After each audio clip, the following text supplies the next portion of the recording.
নমস্কাৰ। গ্ৰন্থ সুবাসৰ আজি যি লাইভ অনুষ্ঠান সেই অনুষ্ঠানলৈ মোক নিমন্ত্ৰণ কৰিছিলে। আজি সন্ধিয়াটো সেই মই আপোনালোকৰ সকলোৰে লগত পাৰ কৰিম বুলি ভাবিছোঁ। মোৰ নাম ৰশ্মিৰেখা ভূঞা। প্ৰথমে মই মোৰ পৰিচয়টো দি লৈছোঁ। অবিভক্ত শোণিতপুৰ জিলাৰ চতিয়াৰ বাৰভূঞা গাঁৱত মোৰ জন্ম। মোৰ দেউতা প্ৰয়াত থানেশ্বৰ ভূঞা আৰু মা শ্ৰীযুতা কুঞ্জলতা দাস ভূঞা। মোৰ বিষয়ে আপোনালোকেতো গম পাইছে ইতিমধ্যে বিজ্ঞাপনটোত, গতিকে সিমানখিনিয়ে মই কৈছোঁ। আপোনালোকৰ মোক গ্ৰন্থ সুবাসৰ পৰা কিছু প্ৰশ্ন মোক দিছে। সেই প্ৰশ্নখিনি মই আজি আপোনালোকক উত্তৰ দিম। আৰু আপোনালোকৰ যদি কিবা মোক জানিবলগীয়া বা মোক সুধিবলগীয়া থাকে তেনেহ'লে আপোনালোকে কমেণ্ট বক্সত মোক যিকোনো ধৰণৰ প্ৰশ্ন সুধিব পাৰিব। মোৰ বিষয়ে জানিবলৈও সুধিব পাৰে। আপোনালোকৰ প্ৰশ্নৰ কাৰণে মই অপেক্ষা কৰিলোঁ। ঠিক আছে, মই এতিয়া মোৰ সেই প্ৰশ্নসমূহৰ মাজলৈ যাওঁ। তাৰ আগতে আপোনালোক সকলোকে মই শৰতৰ শুভেচ্ছা জনালোঁ। শাৰদীয় বুলি নকওঁ, শৰতৰ বুলি কৈছোঁ, কাৰণ শৰৎ মোৰ প্ৰিয় ঋতু আৰু এই সময়খিনি সাধাৰণতে সকলোৰে প্ৰিয় হয়, আপোনালোকৰো প্ৰিয়। গতিকে সকলোকে সেইকাৰণে শৰতৰে শুভেচ্ছা জনাইছোঁ। মোৰ প্ৰথমে মোৰ নিজৰ সাহিত্য চৰ্চা কেতিয়াৰ পৰা কৰা হৈছিলে সেই বিষয়ে মোক সুধিছিলে। আৰু সাহিত্য চৰ্চাৰ প্ৰতি মই ধাবিত হোৱা মূল কাৰণটো কি জানিম, সেইটোৰ ওপৰত মোক প্ৰশ্ন কৰিছিলে। সাহিত্য চৰ্চা কেতিয়াৰ পৰা কৰিছোঁ বুলি ক'লে, মই সাহিত্য চৰ্চা মই যেতিয়া মই পঞ্চম শ্ৰেণীত পঢ়ি আছিলোঁ তেতিয়া মোৰ প্ৰথমটো কবিতা প্ৰকাশ হৈছিলে। আৰু মই প্ৰথম কবিতা লিখিছিলোঁ চতুৰ্থ শ্ৰেণীত পঢ়ি থাকোঁতে। সেইটোৱে কবিতা বা পদ্যই হ'ব নিশ্চয়। সেই চতুৰ্থ শ্ৰেণীত পঢ়ি থাকোঁতে মই প্ৰথমটো লিখা হৈছিলে। কিন্তু সেই সময়ত মোৰ যিটো চতুৰ্থ শ্ৰেণীত পঢ়ি থকা এগৰাকী ছোৱালী যিটো চঞ্চল বা কোনো গাম্ভীৰ্যতা নাছিলে, সেইকাৰণে সেই কবিতাটো হেৰাই গৈছিলে। মোৰ প্ৰথমটো কবিতা প্ৰকাশ হয় পঞ্চম শ্ৰেণীত পঢ়ি থাকোঁতে পূৰ্বাঞ্চল নামৰ এখন বাতৰি কাকতত। তেনেধৰণে মই সাহিত্যৰ পথাৰখনত খোজ দিছিলোঁ। আৰু কি কাৰণে মূল কাৰণ বুলি ক'বলৈ হ'লে, মোৰ আৰম্ভণি হৈছিল কাৰণ তেনেধৰণৰ একো কাৰণ নাছিল। আচলতে কিবা এটা ভাল লাগিছিলে। প্ৰথমতে হয়তো বাতৰি কাকতত নিজৰ নামটো চোৱাৰ এটা হেঁপাহ, সেই হেঁপাহটোৰ কাৰণেই চাগে।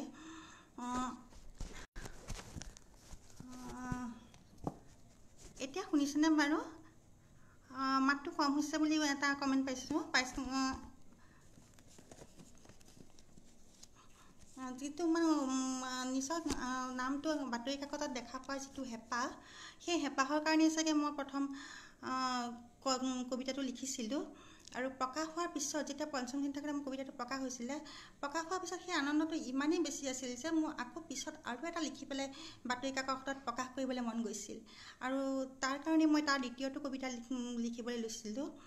তেনেদৰে মই অকণিৰ শিতানসমূহত লিখিবলৈ আৰম্ভ কৰিছিলোঁ।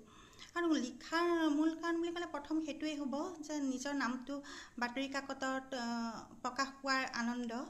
আৰু দ্বিতীয়তে পিছতে যেতিয়া মই লাহে লাহে বুজা হৈ আহিছিলোঁ, তেতিয়া মই অনুভৱ কৰিছিলোঁ যে মই যিহেতু অন্য ধৰণৰ বিষয়বিলাকত ধৰক খেলা ধূলা সেই ধৰণে বিলাকত যিহেতু মই আগবাঢ়িব নোৱাৰিলোঁ, গতিকে তেনে ক্ষেত্ৰত মই ভাবিলোঁ যে মই এইটোৱে ক'বলগীয়া যিখিনি মোৰ কথা, সেইখিনি কোৱাৰ বাবে মই কলমটোৱে মোৰ কাৰণে ভাল সহযোগী। আৰু সেয়েহে মই কলমৰ জৰিয়তে কথাখিনি প্ৰকাশ কৰিবৰ কাৰণে আগবাঢ়ি গ'লোঁ। তেনেধৰণে আচলতে মূল কাৰণ বুলি ক'লে সেইকেইটাই হ'ব নিশ্চয়। প্ৰধানত কিন্তু মূল কাৰণ সৰুতে যিটো নিজৰ নামটো কাকতত দেখা পোৱা সেইটোহে হেঁপাহ, সেইটোহে মূল কাৰণ আছিল। আৰু এতিয়া মূল কাৰণ বুলি ক'লে মোৰ বিভিন্ন ধৰণৰ কথা ক'বলগীয়া থাকে, যি কথাখিনি মই লিখাৰ জৰিয়তে আপোনালোকৰ আগলৈ প্ৰকাশ কৰিবলৈ যত্ন কৰোঁ। মোক এটা প্ৰশ্ন সোধা হৈছিলে যে মই কবিতাৰ প্ৰায় লেখকৰ দৰে মই কবিতাৰ জৰিয়তে মই আহিছিলোঁ নেকি? সেইটো হয়, মোৰ প্ৰথমটো লিখা মোৰ কবিতাই আছিলে। আৰু কিয় হয়তো নাজানো, কবিতা লিখা কবিতাৰ প্ৰতি মোৰ এতিয়াও আকৰ্ষণটো যথেষ্ট। কবিতা মোৰ প্ৰথম প্ৰেম বুলি ক'লেও ভুল নহ'ব। কবিতা লিখাৰ যিটো তাৰণা মনৰ পৰা আহে, সেই তাৰণাটো বাধা দিয়াটো মোৰ কাৰণে সেই সময়ত অলপ কষ্টকৰ হৈ আছিল। সেয়েহে মই বহুত কলেজত পঢ়ালৈকে মই কবিতাই লিখিছিলোঁ। মই প্ৰথমটো গল্প লিখিছিলোঁ মোৰ কলেজ উইকৰ থিতাতে লিখা গল্প প্ৰতিযোগিতাত। আৰু সেই গল্পটো মোৰ মাৰ মানে যিটো হেঁচা, সেই হেঁচাত লিখিবলৈ বাধ্য হৈছিলোঁ। মোৰ মায়ে কৈছিলে তই অকল কবিতা লিখিলেই নহ'ব, তই গল্পও লিখ। আৰু সেই তেনেধৰণে মই গল্প লিখিছিলোঁ। আৰু প্ৰথমটো গল্প মই কলেজৰ ডিগ্ৰী ফাৰ্ষ্ট ইয়েৰত পঢ়ি থাকোঁতে কলেজত থিতাতে যিটো সাহিত্য প্ৰতিযোগিতা হয় তাত লিখিছিলোঁ। আৰু মোক আচৰিত কৰি হৈছিলোঁ, সেই গল্পটো লিখা প্ৰথম গল্পতে মোক সেই প্ৰতিযোগিতাৰ প্ৰথম পুৰস্কাৰ পাইছিলে। আৰু যেতিয়া প্ৰথম পুৰস্কাৰ পালে গল্পটো, তেতিয়া এনেও মানে কিবা এটা পোৱাৰ পিছত মানুহৰ আগ্ৰহটো বেছি হৈ যায় ন।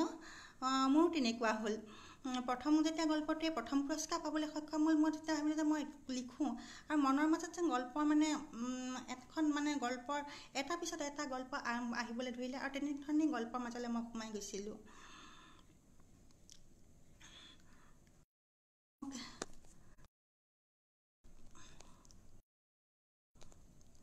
অবিনাশ বৰা, তেখেতে সুধিছিলে, মই প্ৰশ্ন কৰিছোঁ প্ৰিয় আধুনিক কবি কোন আপোনাৰ? মোৰ প্ৰিয় আধুনিক কবি বুলি ক'বলৈ প্ৰিয় কবি বুলি ক'বলৈ গ'লে মই আমাৰ শ্ৰদ্ধাৰ নীলমণি ফুকন ছাৰৰ নাম ল'ম। তেখেতৰ কবিতা মোক এনেধৰণে মোহাচন্ন কৰে যে মই তেখেতৰ কবিতাৰ মাজৰ পৰা জটিল হৈ পৰে কোনোবা সময়ত। তেখেতৰ কবিতা মোৰ খুবেই প্ৰিয়। ধন্যবাদ আপোনাক অবিনাশ বৰা।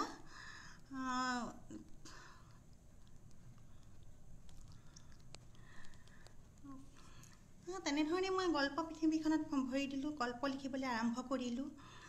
আৰু তেনেধৰণে গল্পৰ পিছত মোৰ লিখিবলৈ ল'লোঁ উপন্যাস মই লিখিবলৈ আৰম্ভ কৰিছিলোঁ সেই 2010-11 মানত মই লিখিছিলোঁ মোৰ প্ৰথমখন উপন্যাস। আৰু সেই উপন্যাসখন মোক লিখিবলৈ মানে আদেশ দিছিলে আচলতে আমাৰ শ্ৰদ্ধাৰ হোমেন বৰগোহাঞিদেৱে। তেখেতে মোক কৈছিলে যে তুমি তোমাৰ জীৱনৰ কথাখিনিৰে এখন আত্মজীৱনী লিখা। কিন্তু মই ভাবিলোঁ যে আত্মজীৱনী যিহেতু মোক লিখা, সেইটো মানে মোৰ বয়স নহয় বুলি ভাবিলোঁ আচলতে। আৰু সেইকাৰণে মই আত্মজীৱনীমূলক উপন্যাস লিখিলোঁ। সেই উপন্যাসখনৰ নাম মেঘে ঢকা আকাশৰ জোন। 2013 চনত আছাম পাব্লিছিং কোম্পানীৰ পৰা সেইখন প্ৰকাশ হৈছে। আৰু সেইখন আমাৰ অসমত ধাৰাবাহিক ৰূপে প্ৰকাশ হৈছিলে। তেনেদৰে মই উপন্যাসৰ পৃথিৱীখনলৈ সোমাই গ'লোঁ। আৰু তাৰপিছত মই লিখিলোঁ জীৱন বীণাৰ সুৰ নামৰ মোৰ দ্বিতীয়খন উপন্যাস। সেইখন গাঁৱলীয়া সমাজক লৈ পেলাই মই লিখিছিলোঁ। গাঁৱলীয়া সমাজৰ তিনিগৰাকী নাৰী, মানে তিনিটা প্ৰজন্ম, তিনিগৰাকী নাৰীৰ জীৱন কাহিনীক লৈ মই সেইখন লিখিছিলোঁ। তাত মই গাঁৱলীয়া জীৱনটোৰ বিষয়ে মই তুলি ধৰিবলৈ যত্ন কৰিছিলোঁ। গাঁৱৰ জীৱনত আজিৰ পৰা 3 প্ৰজন্ম আগত কেনেধৰণৰ এটা গাঁৱৰ জীৱন আছিল, তাৰপিছত তাৰ পিছৰ প্ৰজন্মই কেনেধৰণে জীৱনটো পাৰ কৰিছিল, আৰু বৰ্তমান যিটো মানে পৰিৱৰ্তন আহি পৰিছে গাঁৱৰ জীৱনলৈ, সেইখিনিক সামৰি পেলাই মই সেই উপন্যাসখন লিখিছিলোঁ। আৰু তাত মই বিভিন্ন ধৰণৰ গাঁৱলীয়া কিছুমান কথা, মানে কিছুমান গাঁৱলীয়া পৰম্পৰা বুলি যিটো কয়, বা গাঁৱৰ অন্ধবিশ্বাস, তেনেধৰণৰ এৰী পলু পোহা, এৰী চাদৰ বনোৱা বা তৈয়াৰ কৰা, সেই ধৰণৰ কথাবিলাক মই তাত উল্লেখ কৰিছিলোঁ, লিখিবলৈ যত্ন কৰিছিলোঁ। আৰু প্ৰাধান্য দিছিলোঁ মই অসমীয়া বিয়াৰ ওপৰত। উপন্যাসখনত অসমীয়া বিয়া যিটো পৰম্পৰা, সেই পৰম্পৰা বা বিয়াৰ নামসমূহ, সেইখিনি মই তাত যিমানখিনিলৈকে পাৰোঁ চিত্ৰখন দাঙি ধৰিব বিচাৰিছিলোঁ। আৰু সেই উপন্যাসখন মোৰ ভাল লাগিছিলে। সেই উপন্যাসখন গুৱাহাটী বিশ্ববিদ্যালয়ত এজন স্নাতকোত্তৰ ষ্টুডেণ্টে তেখেতে নিজৰ এটা প্ৰজেক্টত সেই উপন্যাসখনক লৈ পেলাই এটা প্ৰজেক্ট কৰিছিলে। আৰু যিটো মোৰ কাৰণে খুবেই ভাল লগা কথা আছিল, এতিয়াও মোৰ ভাল লাগে সেই কথাটো। তেখেতে সেইটো পেপাৰ কৰিছিলে গুৱাহাটী বিশ্ববিদ্যালয়ত। আৰু সেই উপন্যাসখন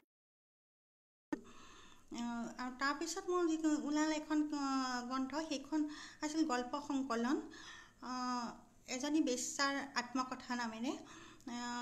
বিভিন্ন আলোচনী আৰু কাকতত প্ৰকাশ হোৱা গল্পসমূহ লৈ হৈ পেলাই মই সেই গল্প সংকলনখন প্ৰকাশ কৰিছিলোঁ আৰু সেইখন মোৰ 3 নম্বৰ কিতাপ আৰু চতুৰ্থখন জিগলু বিষয়ে আপোনালোকক সকলোৱে জানেই কম বেছি পৰিমাণে গম পাইছে হয়তো বহুতেই চাই থকা বহুতেই সেইখন পঢ়িছেও গতিকে জিগলু সেই বিষয়টোৰ ওপৰত মই সেইখন উপন্যাস লিখিছিলোঁ এটা নতুন বিষয় অসমীয়া সাহিত্যত কলগাৰ্ল লগ লৈ পেলাই বিভিন্ন ধৰণৰ ইতিমধ্যে লিখা হৈছে উপন্যাস কিন্তু জিগলু বিষয়টোক লৈ এইখনেই প্ৰথম বুলি মোক হোমেন বৰগোহাঁই ছাৰ তেখেতেও কৈছে আৰু সেই বিষয়টো মই আনিবলৈ বিচাৰিলোঁ কাৰণ এটা বিষয় যিটো মানে আমাৰ সমাজত আছে সেই গতিকে সেই বিষয়টো জনাটো আমাৰো প্ৰয়োজন আছে যিটো অসমৰ বাহিৰতো আছে বৰ্তমান অসমতো হৈছে বুলি মই গম পাইছোঁ গতিকে এটা সাহিত্য এখন মানে নজনা বিষয় এটা দাঙি ধৰা মই তেনেকৈ ধৰণেই ভাবোঁ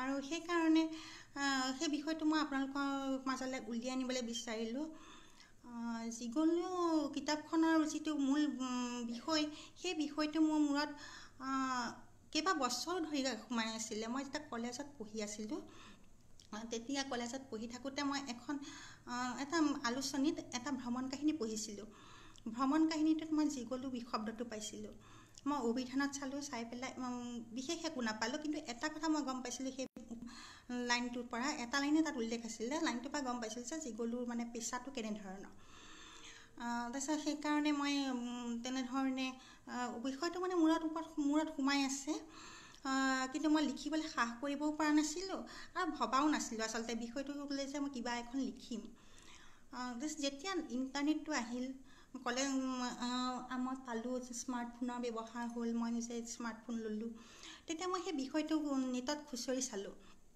চাই পেলাই মই ভাবিলোঁ যে এটা বৰ আচৰিত মানে পেচা যিটো বিষয়ে মইতো গমেই পোৱা নাছিলোঁ তেনে এখন পৃথিৱী আছে বুলি মই কল্পনাও কৰিব পৰা নাছিলোঁ তাকো ভাৰতত তাৰপিছত মই গম পালোঁ ভাৰতত নহয় সেই তেনে অসমতো তেনেধৰণৰ এটা হৈ গৈ আছে তেনে কিছু মানে সেইটো পেচা কোনোৱে লয় কিন্তু ইমান জনাজাত নহয় তেতিয়া মই ভাবিলোঁ যে এই বিষয়টোক লৈ যদি মই এখন উপন্যাস লিখোঁ তেতিয়া আমাৰ মানুহ কেনে হ'ব তাৰপিছত প্ৰথম চিন্তাটো আহিছে মোৰ যে উপন্যাসখন এগৰাকী যিহেতু যুৱতী মই গতিকে উপন্যাসখন ল'লে তেনেধৰণে লিখিলে মানুহে কেনেধৰণে আঁকোৱালি ল'ব